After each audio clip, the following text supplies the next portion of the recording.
नमस्कार, मी देवेंद्र मधुकर सूर्यवंशी आपले स्वागत करतो आजच्या व्हिडिओमध्ये. आजच्या व्हिडिओमध्ये आपण महाराष्ट्र शासनाने अकृषक वापरासंदर्भात जी काही नवीन सुधारणा केलेली आहे आणि 10 फेब्रुवारी 2026 रोजी जो जी आर प्रसिद्ध केला आहे, तर या संदर्भात नियम कसे आहेत, बँक तारण करताना यापुढे अकृषक केलेली जमीनच मागत होती, तर यापुढे त्या संदर्भात काय नियम असणार आहेत, त्याच पद्धतीने याची अंमलबजावणी कशा पद्धतीने होणार आहे, या सगळ्या गोष्टींची माहिती आपण आजच्या व्हिडिओमध्ये समजून घेणार आहोत. महाराष्ट्र शासनाने या हिवाळी अधिवेशनामध्ये याबाबत एक विधेयक मंजूर केलेलं होतं आणि त्याबाबत सगळ्या गोष्टींची अंमलबजावणी करून त्याबाबत सगळे नियम पास करून 10 फेब्रुवारी 2026 रोजी या संदर्भात एक जी आर प्रसिद्ध केला. या जी आर मुळे यापुढे महाराष्ट्रामध्ये अकृषक वापरासंदर्भात आपण जी काही परवानगी घेत होतो, म्हणजे ज्या पद्धतीने जर आपल्याला औद्योगिक प्रयोजनासाठी जागेचा वापर करायचा असेल, म्हणजे फॅक्टरी किंवा काही व्यवसाय सुरू करायचा असेल, तर त्यासाठी इंडस्ट्रियल एने करणे गरजेचं होतं, किंवा आपण गोदाम उभारत असू किंवा एखादं दुकान सुरू करत असू एखाद्या शेतजमिनीवर, तर त्यासाठी ती जागा कमर्शियल एने करणं गरजेचं होतं. आणि जर आपण त्या ठिकाणी घर बांधणार असू किंवा काही एखादी सोसायटी सुरू करणार असू, तर त्यासाठी आपल्याला रेसिडेन्शियल एने करणं गरजेचं होतं. या संदर्भात आपल्याला जिल्हाधिकाऱ्यांकडे एक प्रस्ताव दाखल करून त्या संदर्भात या सगळ्या गोष्टी कराव्या लागत होत्या आणि ही प्रोसेस खूप किचकट होती, खर्चिक होती, याचा आपल्या सगळ्यांना अनुभव आहे. तसेच या संदर्भात म्हणजे काही विशिष्ट कामांसाठी एने करण्याची गरज नाही या संदर्भात माहिती देणारे किंवा त्याबाबत नियम करणारे बरेच जी आर महाराष्ट्र शासनाने वेळोवेळी प्रसिद्ध केले होते. जसं की 1994 साली,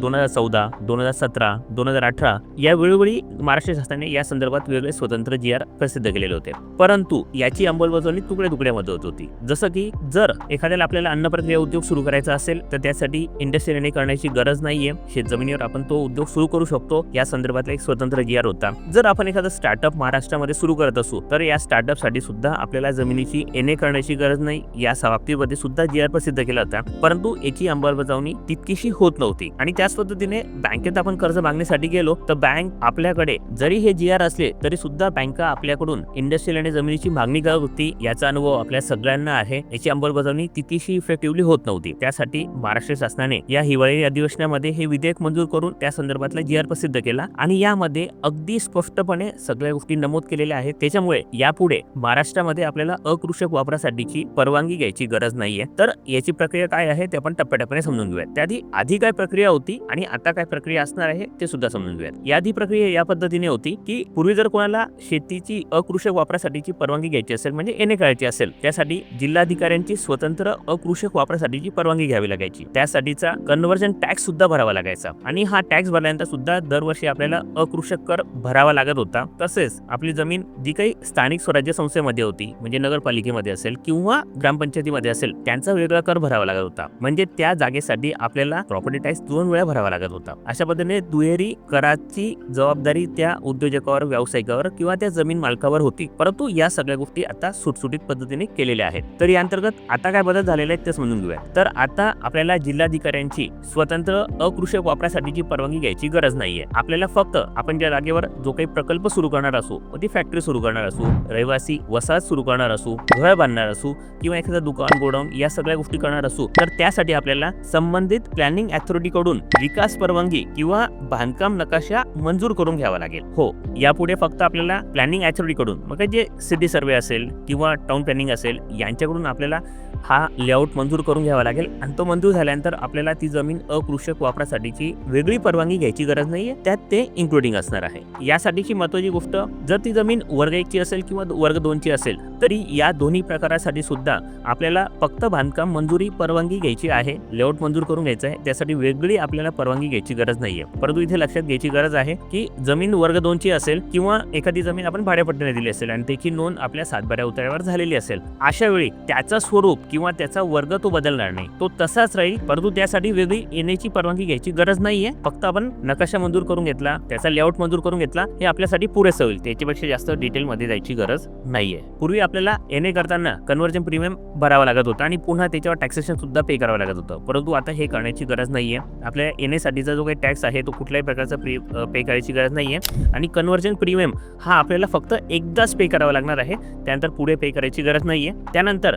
जी काही आपण स्थानिक स्वराज्य संस्था असेल किंवा ज्याच्या अंतर्गत ती आपला व्यवसाय आपण सुरू करत असू किंवा ज्याची जी काही आपण वास्तू बांधकाम करणार असू त्याअंतर्गत जी प्रॉपर्टी टॅक्सेस असेल तो आपल्याला पे करावा लागेल. परंतु कृषक कर आपल्याला पुन्हा वारंवार भरायची गरज राहणार नाही. याचा कन्व्हर्जनचे रेट सुद्धा त्यांनी डिफाईन करून दिलेले आहेत. तर ते अशा प्रकारे आहेत. 1000 चौरस मीटर पर्यंत बाजार मूल्याच्या 0.10% पर्यंत आपल्याला कन्व्हर्जन प्रीमियम भरावा लागेल. 1001 ते 4000 चौरस मीटर पर्यंतच्या जमिनीसाठी आपल्याला बाजार मूल्याच्या 0.25% इतका कन्व्हर्जन प्रीमियम भरावा लागेल आणि 4000 चौरस मीटर पेक्षा जास्त जागा असेल तर त्याच्या बाजार मूल्याच्या 0.50% इतका कन्व्हर्जन प्रीमियम आपल्याला एकदाच भरावा लागेल. हा पुन्हा वारंवार भरायची गरज नाहीये. आता हे कन्व्हर्जन प्रीमियम भरल्यानंतर स्थानिक स्वराज्य संस्था किंवा महसूल विभाग याच्यामध्ये त्याची विभागणी करण्यात येईल. त्याच्यामध्ये आपल्याला जायची गरज नाहीये. त्या संदर्भात त्यांनी या GR मध्ये नियम दिलेले आहेत. तर ज्यांच्या प्रॉपर्टीज ऑलरेडी NA झालेल्या आहेत अशांसाठी सुद्धा आता आपल्याला पुन्हा डबल टॅक्सेशन त्यावर पे करावं लागत होतं. याबाबत सुद्धा या GR मध्ये स्पष्ट सूचना दिलेल्या आहेत. तर ते या प्रकारे आहेत. 31 डिसेंबर 2001 पूर्वी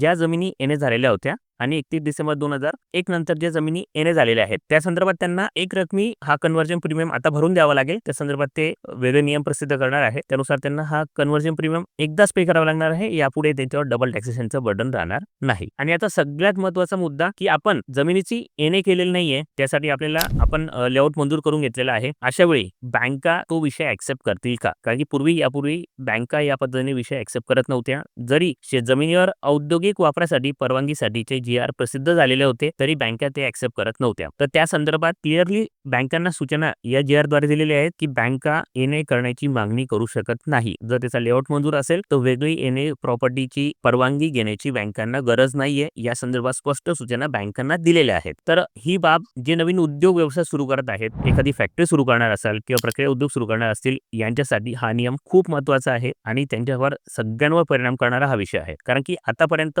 NA करण्याची प्रक्रिया ही खूप किचकट आणि खर्चिक होती. त्यामध्ये काय अडचणी येत होत्या या सगळ्या गोष्टी आपण भोगलेल्या आहेत. बऱ्याच उद्योजकांना या अंतर्गत खूप अडचणी आलेल्या आहेत. परंतु आता NA करण्याची ही अट शिथिल झाल्यामुळे आपल्याला आपला उद्योग व्यवसाय सुरू करणं अगदी सोयीस्कर आणि सोपं होणार आहे. फक्त आपल्याला लेआउट मंजूर करून घ्यावा लागेल आणि ते पुरेसं होईल. बँकांना सुद्धा या GR द्वारे तो विषय ऍक्सेप्ट करावा लागेल. त्यासाठी ते NA प्रॉपर्टी मागू शकत नाही. हो, पण त्या कर्जाच्या अगेन्स्टमध्ये बँका जर काही कोलॅटरल सिक्युरिटी मागत असतील आणि ती आपल्याला द्यावी लागली तर तो विषय पूर्णपणे वेगळा असेल. परंतु ज्या जागेवर आपण उद्योग सुरू करत आहोत त्यासाठी त्या जागेची NA यापुढे ते मागणार नाहीत. म्हणजे आपण ज्या जागेवर उद्योग सुरू करतोय ती जागा NA नसली तरी चालेल. फक्त तिचा लेआउट मंजूर असला पाहिजे आणि बँकेला तारणापोटी सिक्युरिटी पोटी आपण जी काही प्रॉपर्टी मॉर्गेज करतो ती जागा कोलॅटरल सिक्युरिटी म्हणून स्वतंत्र वेगळी जागा असेल. त्या संदर्भात त्या बाबतीमध्ये बँक आपल्याकडून कोलॅटरल सिक्युरिटी मागू शकते. हा सर्वस्वी बँकेचा निर्णय असेल. त्याबाबत इथे स्पष्ट सूचना नाहीयेत. इथे फक्त त्या उद्योगाची जागा ज्या ठिकाणी आपण उद्योग सुरू करणार आहोत ती NA करण्याची गरज नाही. लेआउट मंजूर केला तरी पुरेसे होईल. हे या GR वरून आपल्याला स्पष्ट होतं. नक्कीच हा GR आपल्या नवीन उद्योजकांसाठी किंवा ज्यांना स्वतःचे व्यावसायिक प्रकल्प सुरू करायचे आहेत त्यांच्यासाठी फायदेशीर ठरणार आहे. या GR ची कॉपी खाली डिस्क्रिप्शन बॉक्स मध्ये दिलेली आहे. तो तिथून आपण डाउनलोड करू शकतात, आपल्याजवळ ठेवू शकतात आणि बँकांनी जर या गोष्टीची मागणी केली तर आपण त्यांच्याकडे हा GR देऊ शकतात. आजच्या व्हिडिओमध्ये एवढंच. या व्हिडिओतली माहिती तुम्हाला कशी वाटली हे आम्हाला कमेंट बॉक्समध्ये सांगा. आपले काही प्रश्न असतील ते देखील कमेंट बॉक्समध्ये विचारा. आम्ही त्या प्रश्नांना नक्की उत्तर देण्याचा प्रयत्न करू. हा व्हिडिओ आवडला असेल तर या व्हिडिओला लाईक करा. जास्तीत जास्त लोकांपर्यंत उद्योजकांपर्यंत हा व्हिडिओ शेअर करा जेणेकरून त्यांना सुद्धा NA करण्याची गरज नाही या विषयाची माहिती होईल आणि त्याची अंमलबजावणी कशा पद्धतीने केली जाणार आहे याची सुद्धा माहिती होईल. आणि अशाच पद्धतीने उद्योग व्यवसाय संदर्भात व्हिडिओज पाहण्यासाठी आमचे चॅनल सबस्क्राईब पण करा. बेल आयकॉन पण दाबा जेणेकरून आम्ही कुठलाही व्हिडिओ अपलोड केल्यास त्याचं नोटिफिकेशन लगेच मिळेल. आपण हा व्हिडिओ पूर्ण पाहिलात यासाठी धन्यवाद.